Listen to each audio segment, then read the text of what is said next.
Pronto, agora voltou e eu estou novamente sem a minha imagem aqui. Se estiverem vendo, apenas comunique-me esse fato, por favor. Acho que o sinal da internet está fraco, conspirando contra a prudência. Bom, eu vou prosseguir. Então, eu estava lá neste Congresso de Filosofia e falei sobre um tema da atividade judicial. Ao fundo, era uma análise dos primeiros passos do chamado irracionalismo judiciário. Uma metódica em que a verdade era superada pela ideia de interesse pós-moderno. Não há mais possibilidade de buscar a verdade, é preciso encontrar o interesse pós-moderno. E eu fui tratar disso numa pequena comunicação e só me dei conta de que, ao fundo, eu estava tratando do tema da prudência porque no Congresso havia vários livros sobre o tema da prudência, entre eles um livro que foi muito interessante de ler, o livro Las Virtudes Fundamentales, de Joseph Pieper, uma tradução para o espanhol da obra de Pieper. Então, eu comecei, em 1990, para ter ideia, a ter um certo acesso à ideia da prudência. E durante 20 anos, exatamente 20 anos, foi o meu estudo de ócio. Quer dizer, quando eu tinha algum tempo de ócio, eu me dedicava a estudar o tema da prudência. Então, eu comecei a comprar vários livros sobre prudência, comecei a estudar, sobretudo também tratando de ver com alguns autores onde situar a prudência no conjunto das virtudes, etc. E durante esse vintênio, eu algumas vezes tive efetivamente a ideia de escrever sobre prudência. Pensei várias vezes que talvez pudesse fazer um livro, mas toda vez que eu imaginava de escrever um livro sobre o assunto, eu me lembrava que, em condição alguma, eu conseguiria superar a excelência da obra, por exemplo, de um Santiago Ramírez, no seu livro sobre a prudência. Então, eu disse, não vou escrever, já está escrito. O que havia de escrever sobre a prudência já se escreveu com Santiago Ramírez. Depois, disse, não vou escrever. É quando, lá por volta de fins de 2011, início de 2012, eu fui procurado pelo Dr. Ubiratã Pereira Guimarães, tabelião aqui de Barueri, que é a cidade vizinha minha, onde eu resido, e que então, salvo engano, já era presidente do Conselho Federal do Colégio Notarial. E que me pedia um livro com que se pudesse atender à crítica que eu já vinha elaborando e difundindo, de que a doutrina notarial brasileira se havia desviado do seu objeto. Temos grandes notários, grandes pensadores do direito notarial, mas que estavam escrevendo sobre outros assuntos. Ou seja, escrevendo sobre direito civil em geral, escrevendo sobre questões de direito comercial, escrevendo sobre processo, mas sobre o direito notarial não havia nada. E eu chamei a atenção, essa é a ideia que eu sempre tive, de que, além desse vício, que, a meu ver, era um vício temático de objeto, havia uma incursão nominalista muito clara. Você só estava tratando de temas da lei. E que isso não interessava a doutrina estrangeira. Que o estrangeiro tinha que ter uma visão científica, não do direito posto. O direito posto não faz ciência. O doutor Ubiratã achou a ideia interessante e me pediu, então, que eu escrevesse um livro que pudesse alavancar a doutrina notarial brasileira. E esse foi o projeto. Vamos escrever um livrinho que possa cuidar desse assunto. Eu, como tinha possibilidade de tirar um mês de férias, resolvi, então, tirar esse mês de férias para escrever esse livro que aqui está. E foi assim que se escreveu. Eu já vou tratar dos temas, como nós fizemos isso, mas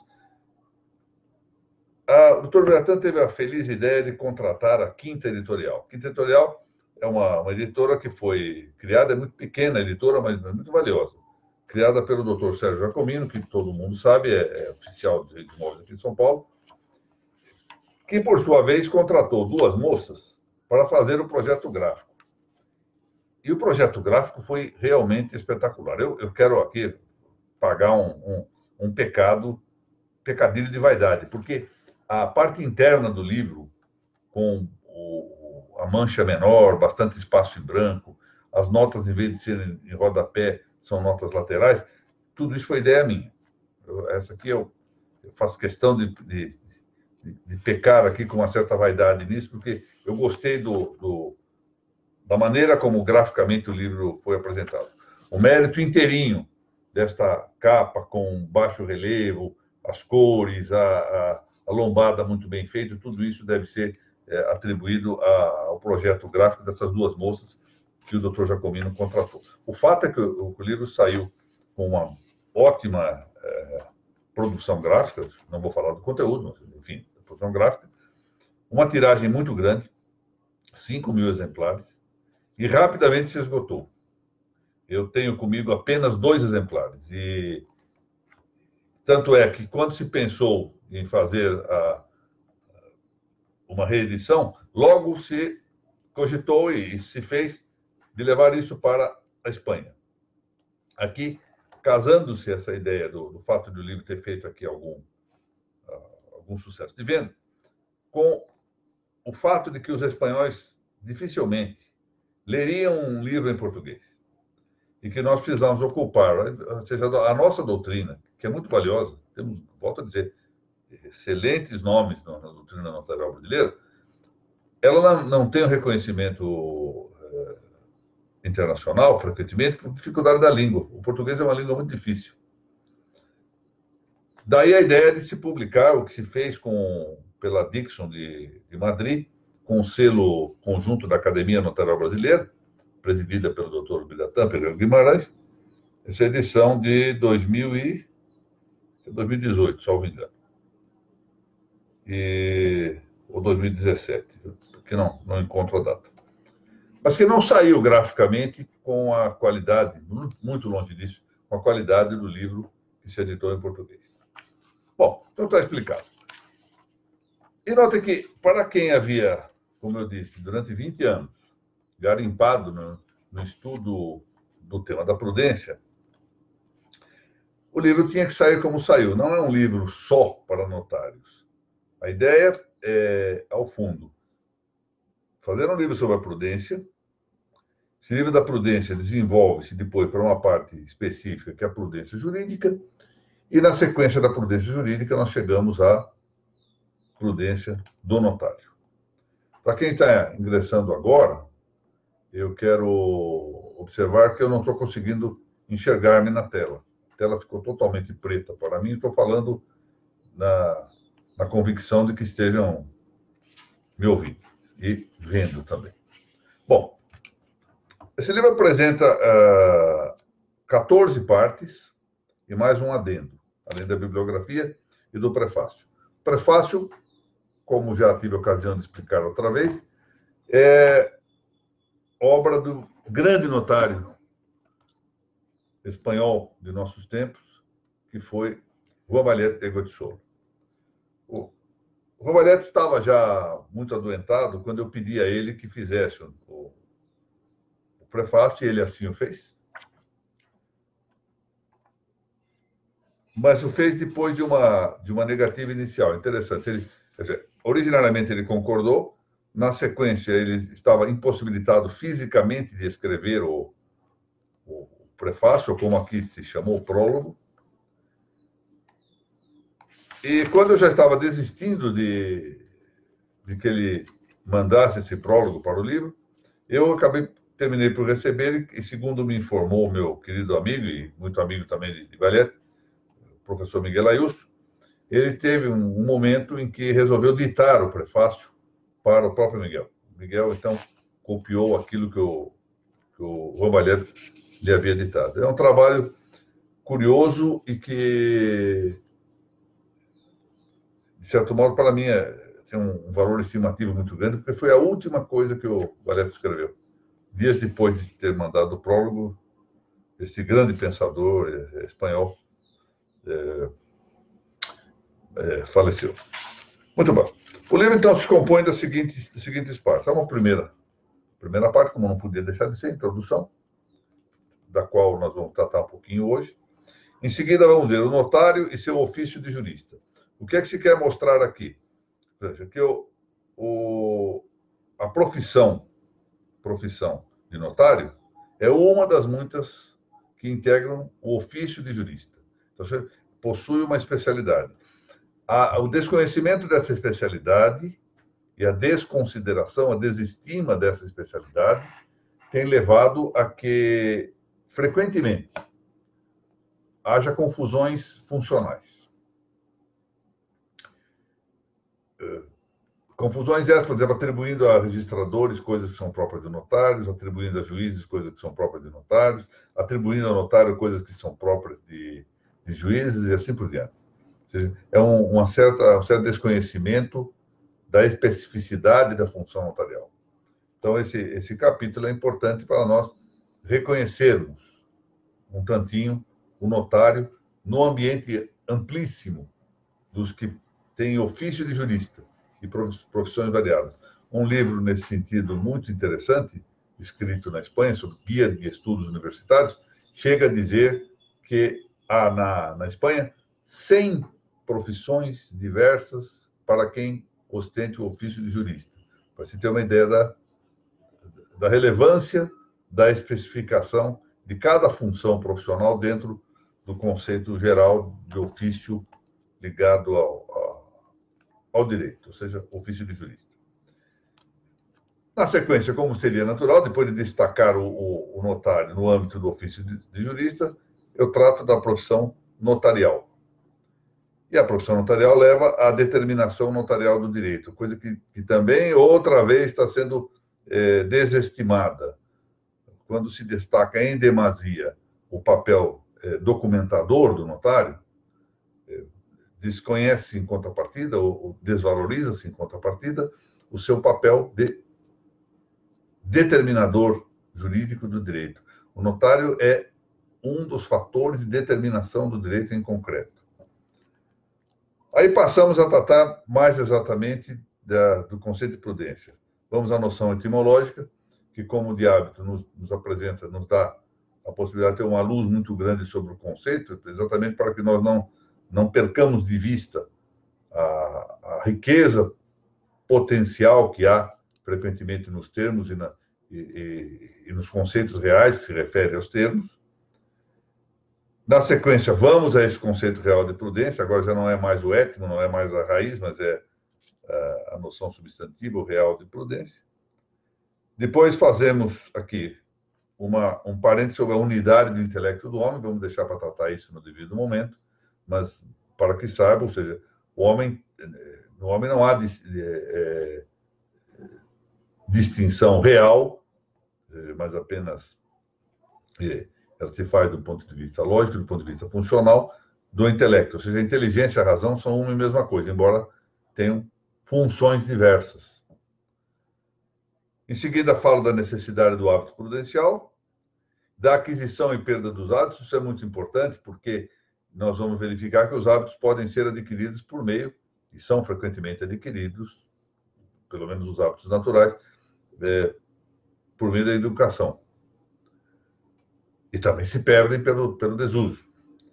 Mas como nós estamos também tratando de todos os hábitos, nós podemos também perder vícios pelo desuso. Não são só virtudes, vamos ver isso. Aí revisitamos a noção de prudência exatamente para compreender aquela ideia de fazermos a divisão e voltamos. Distingue-se e une-se. Fazemos essa revisita. Tocamos no capítulo 11, no difícil tema da sindérese, que é preciso compreender bem. Esse capítulo é um capítulo sobre o qual vamos ter que fazer uma dedicação muito singular. E aí terminamos tratando das partes quase integrantes da virtude da prudência. A prudência não tem partes integrantes, na verdade, elas são quase integrantes. Falamos sobre o conceito de consciência moral, que também está muito conturbado na linguagem contemporânea, e vamos concluir, então, com o tema da análise do discurso prudencial, ou seja, do silogismo prático a que se lança o notário. E, por fim, fazemos aqui uma incursão no tema da fé pública notarial. Portanto, é todo um projeto de exposição também, a leitura desse sumário, das lições que vamos tentar comentar e glosar daqui para frente. Muito bem. Eu espero que me estejam vendo. porque a tela está inteiramente preta aqui. Mas como ninguém reclamou, suspeito que estão a ver. Bom, comecemos com a introdução. Vamos ver aqui umas 3 ou 4 páginas apenas hoje. Quem tem o texto é mais fácil de acompanhar por ele, naturalmente, mas eu vou lendo devagar.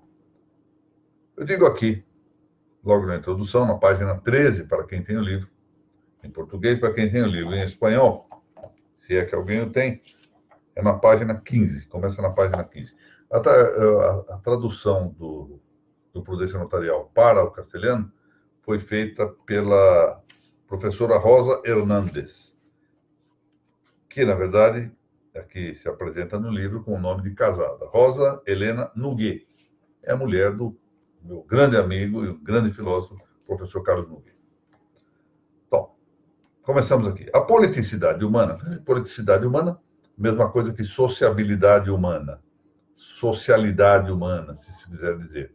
Ou seja, corresponde a esta propriedade que tem o homem de viver na cidade, na sociedade.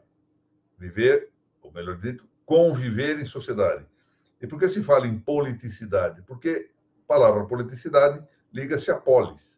E polis, em grego, quer dizer cidade. Cidade não como ideia arquitetônica, como conjunto de construções, mas cidade com comunidade, com reunião, para viver em conjunto. Então, a politicidade humana, ou seja, essa tendência, essa propriedade do homem de viver em sociedade, de viver na cidade, de viver na polis, portanto, não na urbis. A urbis é a parte arquitetônica da cidade, construída. A polis é a parte relacional. A politicidade humana exige naturalmente, ou seja, por natureza, não é artificial isso, naturalmente, alguma forma publicitária de todos os direitos que não se concluam da natureza das coisas e demandem títulos contingentes. O que quer dizer com isso? Então, a minha afirmação é no sentido de que o fato de o homem ter esta propriedade natural, ou seja, a propriedade é algo que reside na essência do homem. Não é a essência, mas reside na essência. Por exemplo, a liberdade é uma propriedade do homem. O fato de ele poder rir, ou risibilidade, é uma propriedade do homem. E a politicidade também é uma propriedade do homem, ou seja, um próprio, que reside na essência humana. Isso que é natural no homem, Aristóteles já havia dito que o homem é naturalmente político, exige também naturalmente, ou seja, pela natureza mesma das coisas, exige alguma forma publicitária dos direitos. Quais direitos? Não aqueles que sejam conclusivos da natureza das coisas. Por exemplo, o direito à vida é conclusivo da natureza. Então, não há necessidade de publicar-se que alguém tenha direito à vida. Isto deriva da própria natureza. Mas aqueles direitos que não são conclusivos da natureza, mas demandam uma determinação humana, por exemplo, a propriedade, por exemplo, um contrato. Esses direitos que não se concluem da natureza das coisas, mas derivam de uma determinação humana para que eles possam caracterizar-se, e, portanto, demandam títulos contingentes, ou seja, a vida tem um título necessário. É necessário que todos os homens tenham direito à vida. Isso não precisa ser, portanto, publicado, porque há de ser assim pela natureza das coisas. Diversamente, quando se trate, suponham, de aquisição de um imóvel, isso é um título contingente. Que um imóvel possa ter um dono, está bem, mas que seja este ou aquele outro, isso é contingente, isso é particular. Portanto, há um título contingente. Exatamente a publicidade desse título contingente, ou quando não, do estado ou situação correspondente a esse título contingente, é que existe publicidade, ou seja, algo que se torne público. Público onde? Na polis. Ora, a publicidade de situações, prossegue o texto, juridicamente definidas e de transferência de direitos, a essa publicidade concorre a necessidade do uso de ritos, signos, formas e até fórmulas. Atenção para isso. Ou seja, bom, nós queremos que uma coisa seja pública. Ah, excelente. Mas como fazemos para que isso seja público? De qualquer forma? Não, porque, vejam, por que razão não pode ser de qualquer forma? Porque é preciso que o auditório, a audiência, aqueles destinatários dessa publicidade possam reconhecer que se trata de uma publicidade adequada. Por isso que é necessário rito, por isso que é necessário signo, por isso que é necessário forma, por isso são necessárias muitas vezes as fórmulas, que não são de todo um mal. Isso nós vamos ter a oportunidade de ver um pouco adiante, um pouco melhor.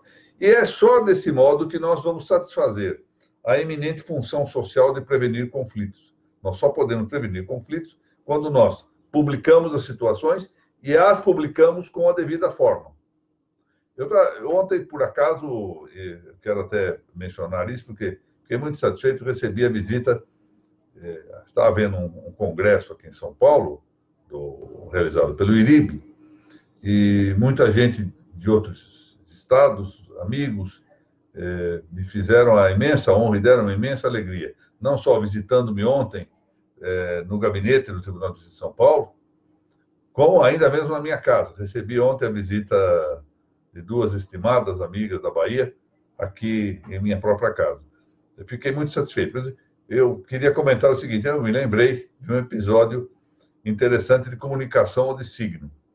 Você vê que agora já não se trata propriamente de uma publicidade política, no sentido de ampliar a toda a comunidade, mas de um signo conhecido entre um emitente e um destinatário dessa comunicação, para mostrar que há necessidade de signos, de ritos, de fórmulas, de tal sorte que se possa conhecer aquilo que se está comunicando. E eu vou contar isso porque é um episódio interessante para mostrar esta característica. Até os índios tinham sinais de guerra, não é? Sabia-se pela fumaça, ou pelos batuques, etc. São antecessores dos sistemas atuais da publicidade jurídica. Mas eu vou contar, o episódio é familiar. Quando eu era muito menino ainda, lá 53, 54, mais ou menos, e o meu pai, onde eu morava lá em Bauru, na rua Rubens Arruda, morava muito próximo do antigo campo do Noroeste, que era um clube lá dessa belíssima cidade de Bauru. E naquele tempo, nós não tínhamos a facilidade de comunicação que hoje se apanha um celular, se tem notícia de todo mundo. E o meu pai, que era um torcedor bastante enraizado de um time aqui de São Paulo, então queria saber o resultado do jogo que esse time dele estava tendo aqui em São Paulo. Ele era corintiano. Então ele ficava sentado vendo o jogo do Noroeste no ponto mais alto da arquibancada, de maneira que ele virava para trás e a minha mãe, então, que estava ouvindo o jogo do Corinthians por meio do rádio, ela fazia um sinal, ela combinou com o meu pai formas de abanar um determinado pano, já não me lembro mais o que era, se era um casaco, se era uma coisa assim. Conforme ela abanasse de um jeito ou de outro, estava o Corinthians ganhando, ou perdendo, ou empatando. Isso são formas de comunicação. Isso é restrito a uma família, a um casal, mas expandam essa ideia para a sociedade. E pode haver necessidade, e há essa necessidade, porque, observando ritos, fórmulas, signos, haja uma comunicação cujo destinatário seja toda a comunidade. Não é de qualquer modo que se vai publicar. É preciso publicar de maneira adequada, ritual, para que se saiba que... Imaginem que índios pudessem batucar de qualquer modo e a sociedade saber se estava em guerra ou em festas. Se for de qualquer modo, não há notícia disso. Eu me lembro mesmo aqui uma passagem interessante, acho que muita gente conhece, quem não conhece costuma ter vergonha de dizer que conhece, porque pejoraram tanto esta magnífica obra que é o Pequeno Príncipe, de Saint-Exupéry. Ele diz até que para o amor é preciso ritos. Não sei se lembra dessa passagem, diz, olha, é preciso que venha sempre à mesma hora, porque se chegar a qualquer hora, eu não sei em que momento preparar meu coração, diz ele. E por isso, lembre-se daquela frase, se vens a tantas horas da tarde, desde antes, uma hora antes, começarei a ser feliz. Por quê? Porque se prepara o espírito, se prepara a alma para a comunicação. E aqui também, no plano jurídico, é isso que se dá. Portanto, essa importância do direito formal, que frequentemente se desconhece a pretexto de realizar as coisas com mais simplicidade. Isso não é verdade. Há um autor espanhol muito interessante, Álvarez Caperotipi, que diz isso. Nos períodos de informalidade do direito, nós tivemos exatamente as grandes decadências. É muito interessante considerar esse ponto. Períodos de decadência, por exatamente excessos de decisões tomadas pela burocracia. Aqui no Brasil nós chamamos pelo baixo clero, que vai fazendo qualquer coisa. E nós estamos vendo, ontem eu cheguei a ver uma coisa curiosíssima, um alvará de soltura de alguém que estava preso, expedido por um promotor público. E nós temos visto essas confusões exatamente pela quebra dos ritos, quebra dos signos, quebra das formas, a pretexto de que é mais rápido. E nós sabemos o resultado. Bom, entre as variadas acepções do vocábulo publicidade, é disso que nós estamos tratando, segue aqui o meu texto. Ao lado das ideias de cognoscibilidade, de fato, a publicidade pode ser efetiva ou pode ser potencial. Ela pode ser atualizada ou pode ser potencial. Basta, no nosso caso, vamos ver a seu tempo, a cognoscibilidade, ou seja, a possibilidade que haja de conhecer uma informação. Outra ideia de comprovatoriedade ou comprobatoriedade, como se queira, ou seja, a publicidade serve também para comprovar ou confirmar alguma coisa. De ação ou função de interesse público, publicidade é também um adjetivo que está ligado a uma ação ou uma função que seja do interesse público. E aqui vamos insistir muito nessa distinção. Nem todo interesse público é interesse estatal. Nem toda entidade pública é entidade estatal. Nem toda entidade de direito público é entidade estatal. E também de acessibilidade. A ideia de publicidade é de algo acessível ao público. E muitas vezes essa acessibilidade pode ser até mesmo a possibilidade de adquirir direitos, a possibilidade política de adquirir direitos, por meio da acessibilidade. Público é o que é acessível. Ao lado dessas ideias todas, e o conceito de publicidade é realmente, quando menos, analógico, para não dizer que seja equívoco, também se encontra a ideia de uma inclinável manifestação sígnica, ou seja, é algo que deve expressar-se por meio de um signo. Não é possível ser público propriamente aquilo que não tem um signo. Esse signo pode ser a própria natureza das coisas, pode ser, mas deve ser perceptível o signo pelos sentidos humanos externos. Esse é o ponto que nós devemos aqui considerar. Para que haja a ideia de signo, que haja algo perceptível pelos sentidos humanos externos. Quantos são? Pelo menos 5, classicamente, né? Visão, audição, tato, gosto e olfato. Então, não há signo que não seja perceptível por esses sentidos externos, e, em particular, pelos dois superiores, que são a visão e a audição. A visão é o sentido mais superior de todos, dos externos. A audição logo em seguida. Do ponto de vista político, social, de sociabilidade, curiosamente, a audição leva vantagem sobre a visão. Mas, enfim, é esta a ordem. Primeiro audição, primeiro visão, depois audição.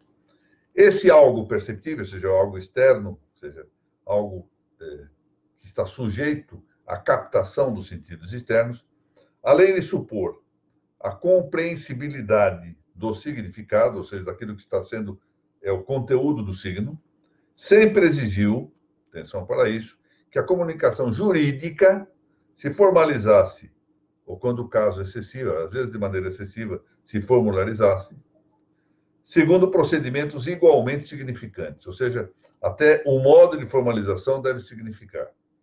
Não se podem satisfazer, concluo o texto aqui, os fins probantes e assecuratórios quando os regimes de titulação ou de publicidade não observam algum caráter formalista. Então, alguma forma deve haver. Não tem sentido, com efeito, supor um direito formal desformalizado, que é o que nós estamos vendo, né? quando ao processo, por exemplo, aos processos, civil, stricto sensu, penal, stricto sensu, penal disciplinar, tem esquecido muito desse, que é o campo do direito penal, que é da responsabilidade disciplinar. Em outras áreas, por exemplo, o processo registral, o processo notarial, quando ele se deformaliza, ele atenta contra o caráter da sua própria natureza, de ser um direito formal. O que se quer com o direito formal? Pre-excluir pela só observância da forma, do tempo, do modo de se fazer alguma coisa, para excluir conflitos. É isso que eu quero. Eu observo isso, está para excluir o conflito. E quando se desformaliza o direito formal a pretexto de soluções mais benignas, mais econômicas, etc., o que nós estamos fazendo, na verdade, é devolver todas as coisas à discussão.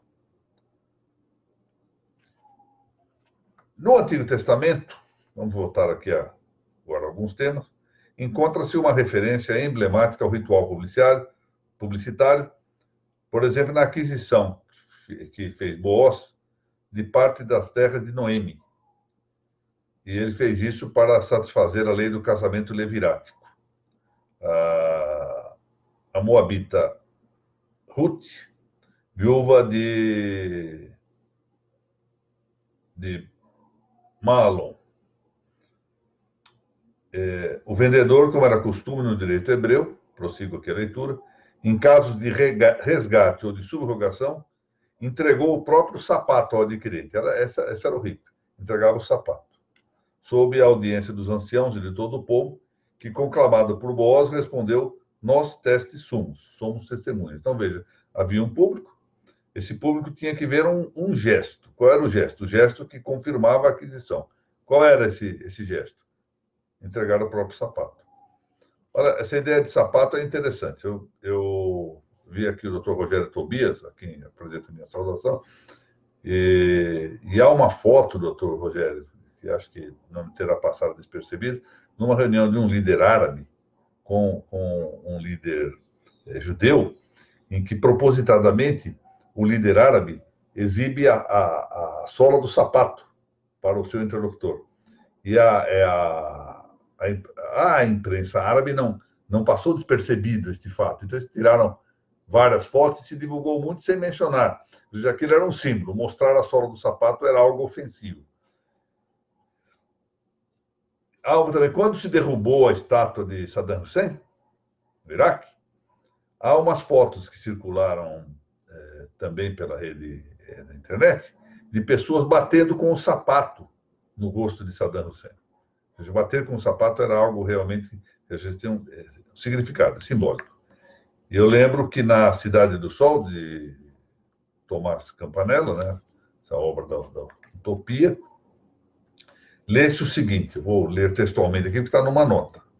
Os que são surpreendidos na prática de sodomia são vituperados e obrigados a levar por 2 dias o calçado preso ao pescoço. Tinha que prender o sapato no pescoço. E por que eles faziam isso? Olha o símbolo. Era uma punição que indica terem eles invertido a ordem natural das coisas, pondo os pés sobre a cabeça. Portanto, a ideia do uso do sapato com um significado em curso na sua manifestação não é de todo estranho. E era muito comum já nos tempos antigos e ainda, como eu disse nesses 2 episódios dos povos árabes, ainda se mantém referido. Muito bem.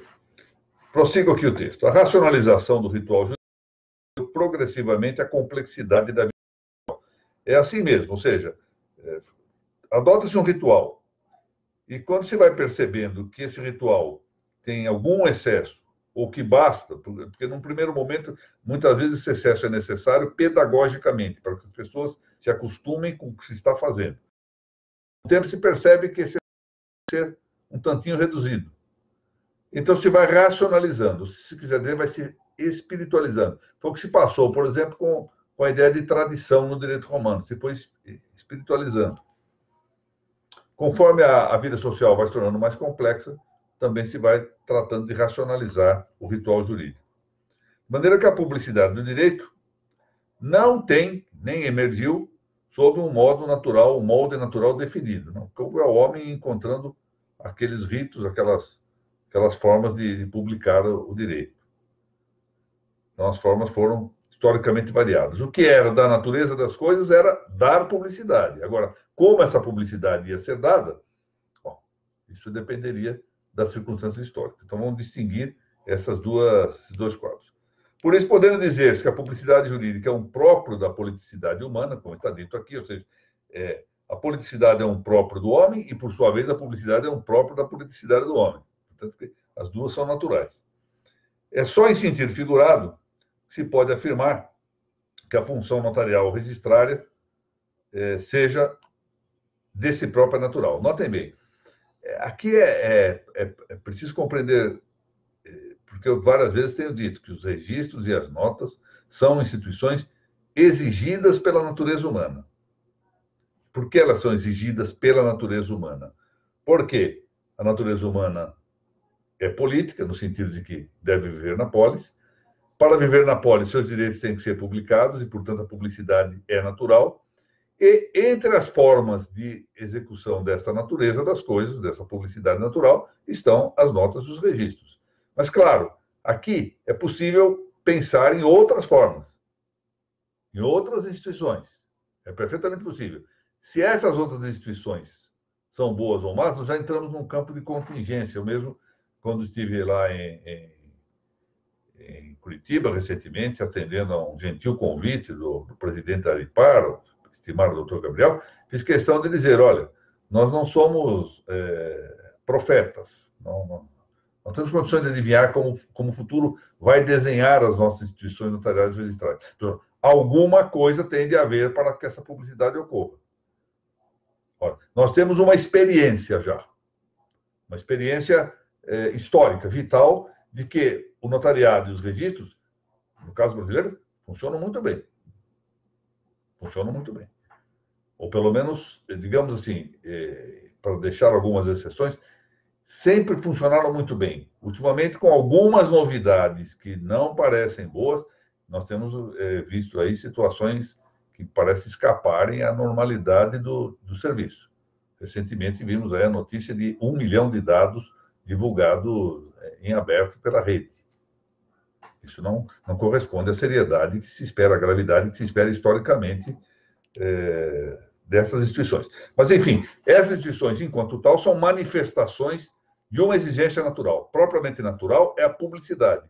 E essas instituições, porque executam bem essa publicidade, participam figuradamente dessa natureza.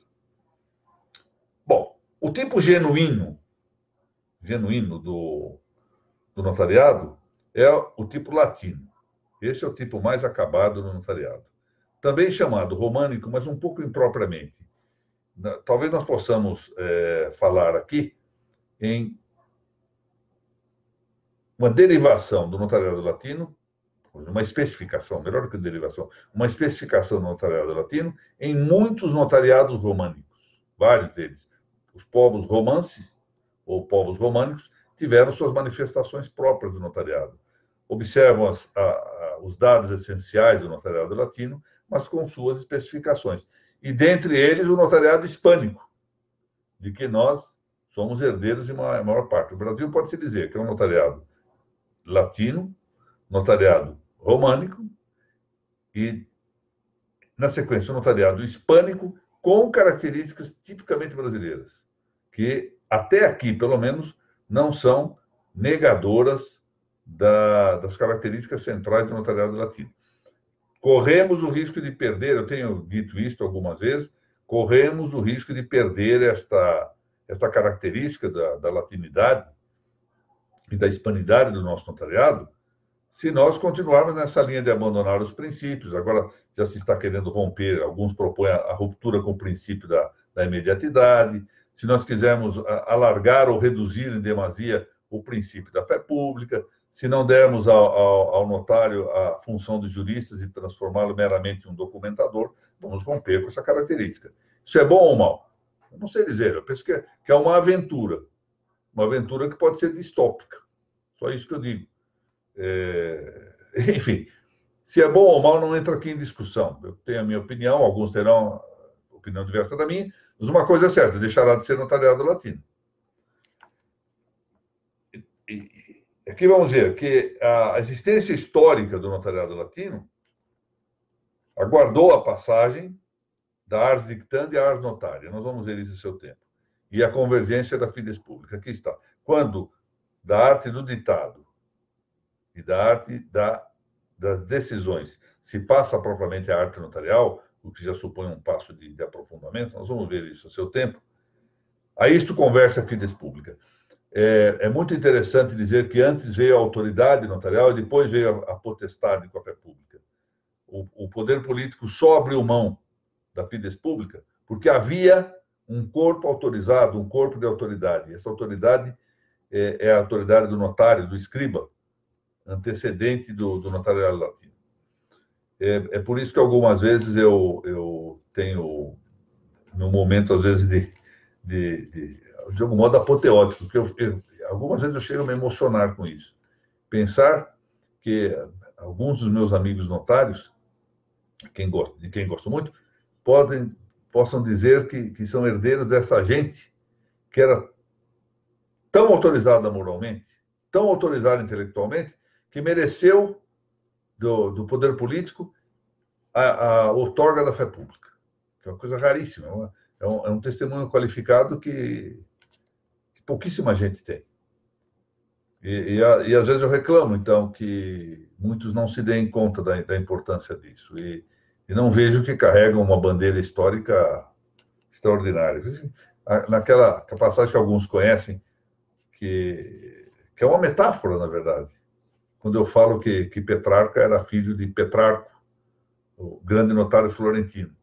Deixa eu chamar a atenção de que Petrarca, sendo filho de um notário, é como que o portador da bandeira dessa tradição notarial. E como Petrarca é um dos maiores literatos de todos os tempos, correspondentemente, a analogia é que, para que vejam os notários atuais, que eles também, de algum modo, são filhos de Petrarco. Petraco, não Petrarco, Petraco. Mas vamos lá. Petraco, o grande notário florentino. Mas isso não invalida, volto a dizer, a asserção de que, desde sempre, a paz social impôs a observância de alguma publicidade jurídica. Ou seja, antes do notário, veio a necessidade da publicidade. O notário já é fruto da necessidade publicitária. E com a publicidade jurídica veio também a necessidade de algum ritual que assinalasse o direito, o que levou à exigência de testemunhas e, logo, de escribas para a adequada titulação jurídica. Vamos voltar ao Antigo Testamento. Tomando em consideração o que narra o livro do Gênesis, é possível adivinhar que, de logo, não faltaram conflitos na cidade de Enoque. Lembra-se do que ocorreu nisso, não é? Caim matou Abel. E o castigo de Caim foi ser expulso da cidade de Deus e foi levado, então, contrariando a ordem de não instituir cidade, ele instituiu a cidade dos homens. A primeira cidade humana, primeira cidade dos homens, utópica porque contrariava a imposição de Deus, foi a cidade de Enoque. Enoque também foi o nome de um filho de Caim. E lá, nessa cidade de Enoque, para então se ver que era a cidade do mundo, já não era a cidade de Deus, que prosseguia com a descendência de Adão e Eva, inaugurou-se lá, a esse tempo, a poligamia, que foi a poligamia por um dos descendentes de Caim, Lameque. Isso contrastava com a instituição divina, que estava na cidade de Deus, da união monogâmica, duo in carne uno, ou seja, duas numa só carne. Lameque, pois, é o patrono da pluriafetividade sexual. Hoje, Lameque é o herói dos tempos atuais, por assim dizer. Ao lado de uma persistente utopia urbanística na história dos homens, é interessante como os homens tiveram sempre uma utopia da cidade.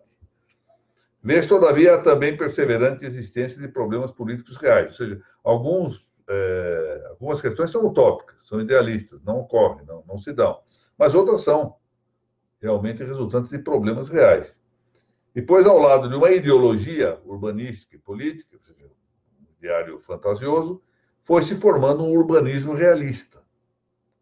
E com ele também emergiu uma política igualmente realista.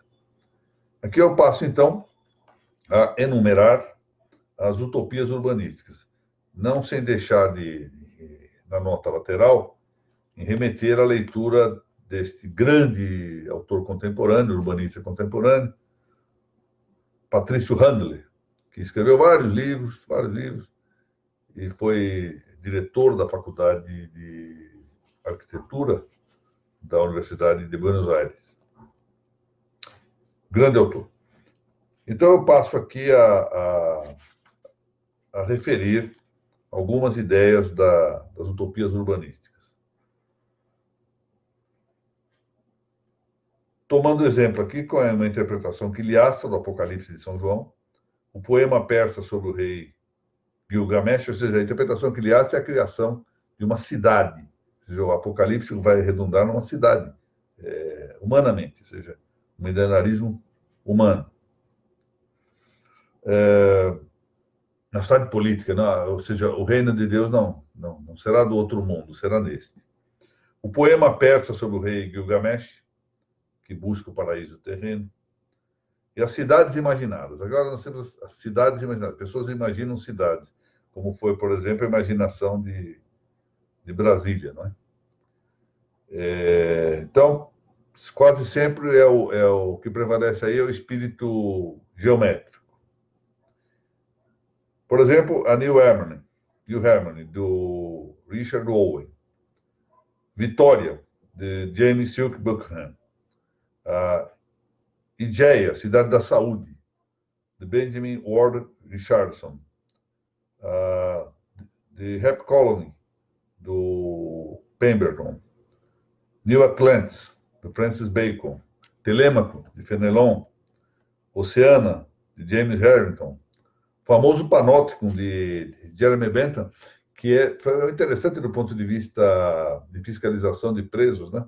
O Panópticon é muito curioso, uma espécie de uma torre em que seria possível depois uma construção em redor dessa torre, então o preso estaria vigiado desde essa torre permanentemente. O Phalanstère, de Fourier, o Familistère, de Guise, que foi idealizado por Jean-Baptiste Godin, e o pseudo-utopismo deste grande chanceler da Inglaterra, que foi St. Thomas More, que no seu livro A Utopia descreveu uma cidade, que é a cidade de Amalró. A utopia urbanística, prossigo eu aqui, é nomeadamente uma utopia política, ou seja, busca-se a reforma da polis e com isso se toma pretexto na reforma da urbis. Lembra-se da distinção que eu fiz entre polis e urbis. Então, quer-se o igualitarismo, a abolição do governo ou da política, substituindo-os pela mera administração de coisas, a mudança de estruturas, nós cansamos de ouvir essa expressão, né? Temos de mudar as estruturas, de modo que a remoção dos obstáculos geraria, nesse pensamento utópico, o surgimento espontâneo de situações ideais. A abolição do dinheiro, da propriedade privada, se está em Tomás Campanella, Bacon, Pemberton, Winstanley e, de algum modo, em Fourier. A abolição da família e a comunitarização da vida doméstica. A imposição de projetos de engenharia social. Veja que essas ideias estão no nosso tempo também. E assim se pensou num número limite de habitantes por cidade. Platão adotava um número de 5.040 súditos, que era o resultante da multiplicação 1 vezes 2 vezes 3 vezes 4 vezes 5 vezes 6 vezes 7. Dá esse resultado, 5.040. Dizia que isso era um número ideal. Por que 7? Por que 7? Porque 7 é um número consagradamente tido como um número ideal. A cidade Victoria de Buckingham deveria ter 10.000 habitantes. A ideia de Richardson, 100.000. More indica a mesma coisa na sua utopia. O Phalanstère de Fourier, 1.620 habitantes. Não pode passar disso. Havia também a determinação de mudança periódica de lugar de habitantes. Isso aqui é uma tirania, não é? Quer dizer, além de ser um imperialismo cultural, uma tirania. Vai ter que mudar daqui para lá. Poder político mandando nas pessoas, né? mudança periódica de lugar de habitantes. A cada 6 meses, na cidade do Sol de Campanella, tinha que haver mudança periódica de lugar. A cada 10 anos, a mesma coisa, na utopia de Thomas More. Coletivismo, desaparição da pessoalidade. Muito bom. Diversamente, aqui nós vamos tratar de um episódio que eu já mencionei e é muito engraçado e, curiosamente, é verdadeiro, né? É a sobrevivência das necessidades reais da polis, como se recolhe desse registro de José Luís da Cruz Verdejo, acerca da necessidade publicitária no antigo direito germânico. Diz ele assim, olha, vou traduzir aqui livremente, né? Todo negócio de transmissão, diz ele, se realizava diante de testemunhas, entre as quais deviam encontrar-se alguns meninos, que conservariam mais tempo a memória do ocorrido. Para estimulá-los, preceituavam algumas fontes que se dessem bofetadas e puxões de orelhas. Aqui em latim é de alaps donat et torquat auriculas. E aí concluo eu aqui que não surpreende que um certo Strychius haja mesmo escrito um Tractatio Jurídico de Alapa, ou seja, Tratado Jurídico da Bofetada, não é? Dissertando sobre a definição de bofetada, suas consequências e seus sujeitos ativo e passivo. Então, tivemos que as bobagens já frequentavam a história do mundo há muitos anos. Isso aqui eu encontrei numa obra muito interessante, escrita por Paul Tabori, História da Estupidez Humana. Bom, nós vamos parar aqui, porque já quase 1 hora de aula e os senhores não merecem despender uma manhã de quinta-feira. Eu nem sei se estou aparecendo aqui. Parece que alguém escreveu aqui que está... Ah, parece que sim. Porque eu estou vendo uma tela preta à minha frente.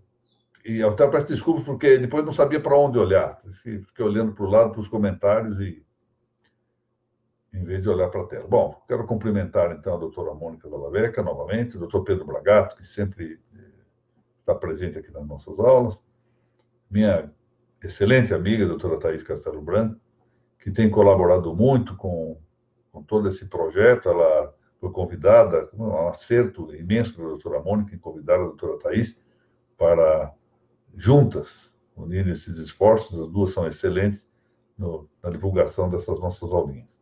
Doutora Carolina Fleury Neri, lá de Goiás. Doutor André Barros, faz tempo que não aparece nas nossas aulas, faz falta ali.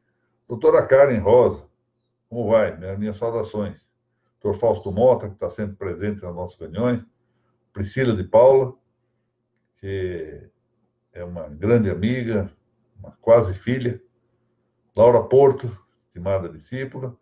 Meu querido amigo, grande magistrado de São Paulo, Emílio Emiliano Neto, foi meu aluno em Priscas Eras e é um mestre do direito. Doutor Marcos Vinícius Canhedo Parra, doutora Maria Fernanda Meyer Dalmas, que eu tive o prazer de conhecer pessoalmente outro dia aqui em São Paulo, e que é mãe da Giovana. Isso já bastava para agradecer aqui a presença. Flávia Terzian, minha querida funcionária da Biblioteca do Tribunal de São Paulo, hoje lá em São José do Rio Preto. Doutora Rafaela Sais Pedroso, doutor Rogério Tobias, a quem já saudei. Regina Fátima Faria Dip, o nome me é familiar. Doutora Daniele Lineck. Enfim, haverá outros, porque, como eu digo, não recebo aqui todas as indicações de comparecimento. Eu agradeço a todos. Espero que a exposição não tenha sido muito cansativa e que ela tenha transcorrido de maneira razoável. É interessante essa experiência, porque pela primeira vez eu dei rigorosamente uma aula sem ver nada, porque ao menos por pior que seja ficar olhando a minha própria imagem, eu tenho o melhor gosto estético, graças a Deus, ao menos eu estaria falando com uma imagem. Eu estou falando com uma tela preta à minha frente. Então, não sei dizer como isso saiu no ar, mas confio nos amigos. Muito obrigado e até a semana que vem.